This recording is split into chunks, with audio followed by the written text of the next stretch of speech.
Good morning, loves. Yes, you've never seen me like this. There's a lot going on with me this morning. This is how I wake up like this, and that's going to be the title of this video. I don't have on any makeup. See? I just woke up, and I still got my curlers in my hair. And I wanted to do a video in the natural essence of myself because I feel like I make a lot of videos and I'm concerned with how I look and what I got going on and all of that, and it's not authentic all the time. So I wanted to bring a video to you all today about my favorite part of the day almost. My favorite part of the day is unrolling my curls and seeing how pretty the curls came out.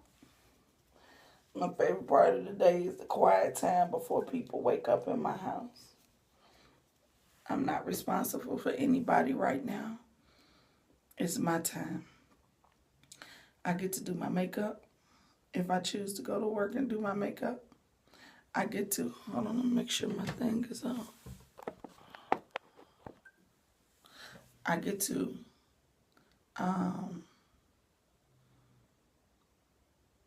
listen to music. This is the one time of the day that I'm not somebody's mom.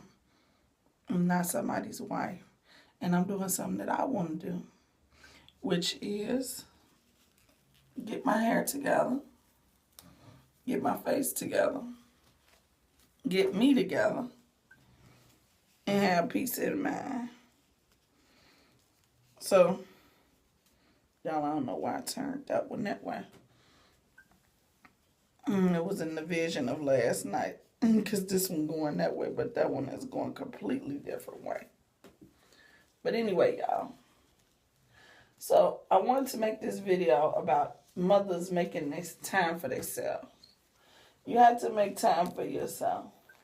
Even if it's just maybe 15 minutes a day. Time for you to just unwind with yourself. For you to say, I don't care what's going on behind that door. But right now, I'm having a moment with myself. And, it's preferably when the kids are asleep because if you know like I know, you better not leave no kid unattended for too long. Even if they in the house in the safety comforts of the house, you still need to know what they doing, why they doing it. Today I'm going to a funeral. One of my OES sisters, her brother died. And I know she's taking it. She seems like she's taking it pretty good. But, during these times, people need you. And I called her. I've been talking to her this week. My committee in my OES chapter is the Benevolence Committee. And what I do is I check on everybody in the chapter. I give well-being checkups. I send out cards. All this kind of stuff that I do.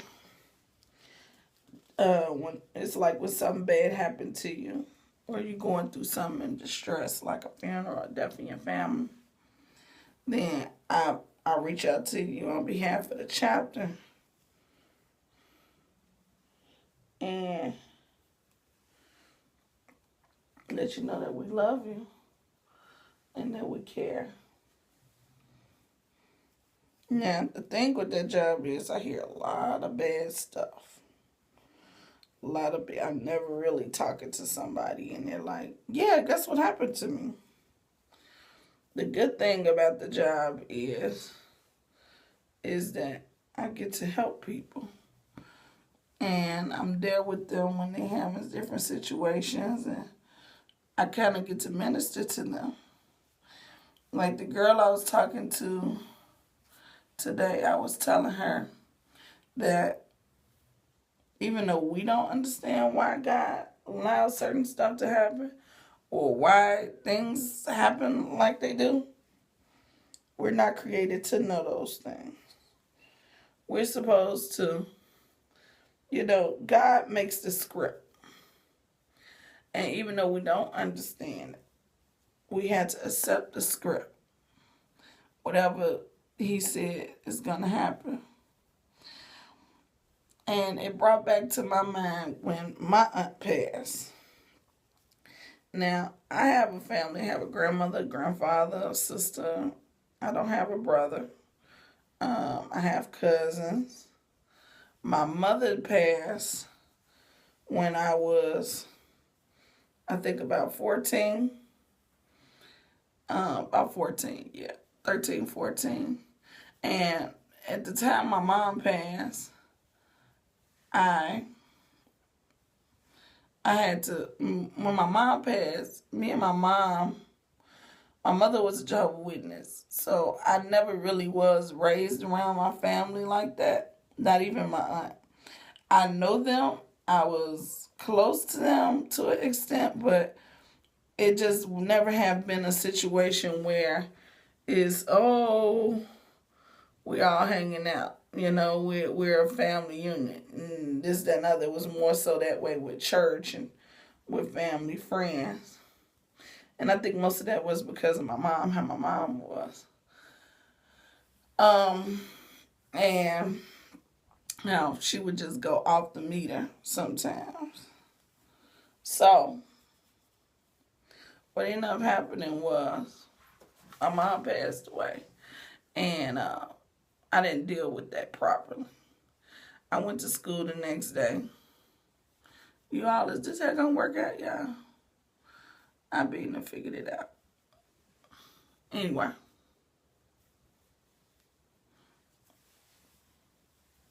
I don't know, we gotta do something about this up here.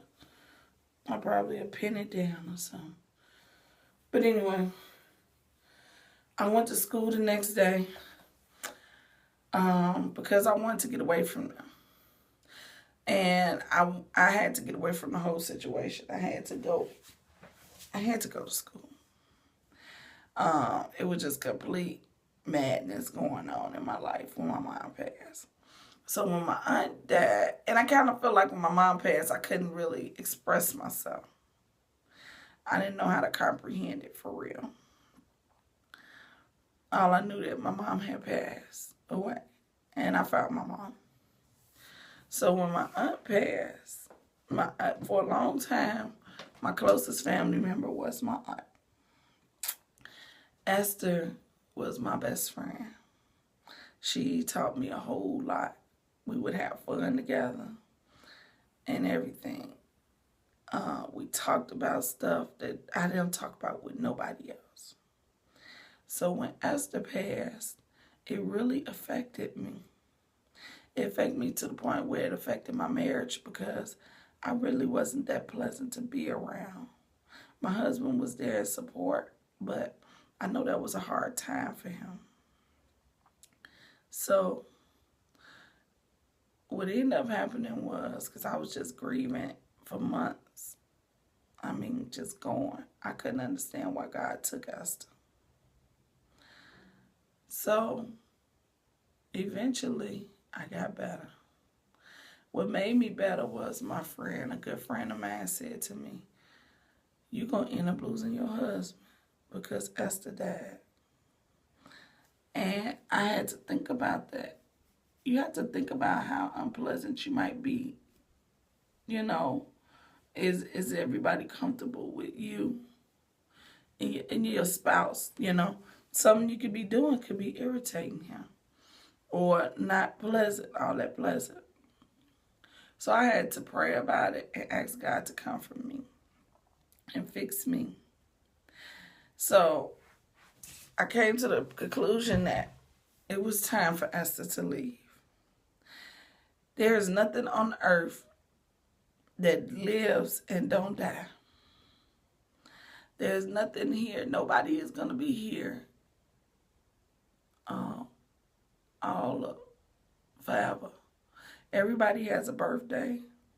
Everybody has a death day.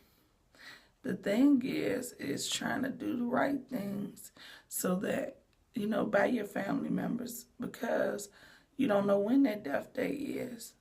So that when they pass, you can know in your heart that you were there for them. Now, when my auntie passed, I was sad. I was tore up about it. But that's because I was just mad at God that he had took my aunt.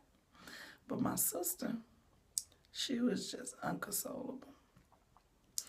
And I wouldn't say that they didn't have a good relationship, but facts are facts, I knew that I had did right by my aunt. I knew that I helped my aunt the best I could. I got those last moments with her. I wasn't there when the night she passed, but we partied. We brought the New Year in together, and that was the best New Year's Eve I ever had. And she died the first of the New Year, second day of the New Year. So I was at peace that I had did everything I was supposed to do for my aunt. So I'm just leaving this with you all. This was just a talk about some stuff video. Take time for yourself. Be good to your family. And make sure that you do all that you can for your family. And your friends, tell them that you love them right now. Because they're not going to be here forever. I'm not even going to be here forever.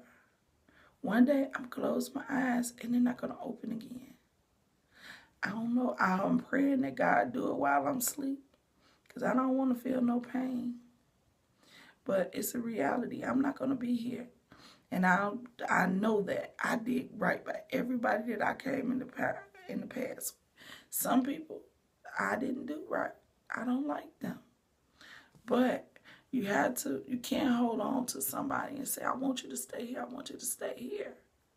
Because that's selfish. If they sick, they got to go. They sick and they can't get well. Why you want them here and they sick and they can't get well? Let them be at peace. Nobody want to live miserably. So, Ms. Nappy love you. And I hope that you enjoyed this long video. And I'll talk to you all later.